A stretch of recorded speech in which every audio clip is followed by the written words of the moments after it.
Patubig tayo ulit. Medyo din naman na yung sibuyasan natin dito guys.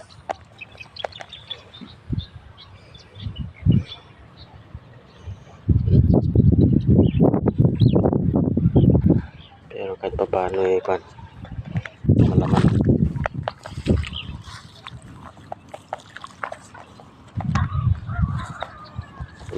Pambawi. Oh, laki oh.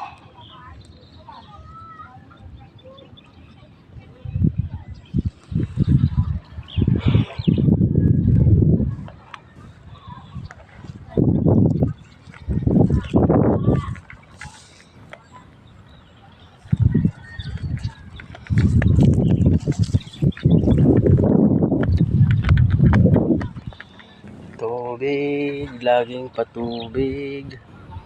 Buhay ng bukid.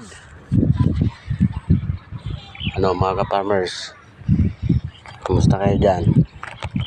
Lalo na yung ating mga kagaya natin na nagsisibuyas din. Sana'y maging magaganda rin ang ani nyo. At sana gumanda po yung presyo. Para naman makabawi tayo ng pagod.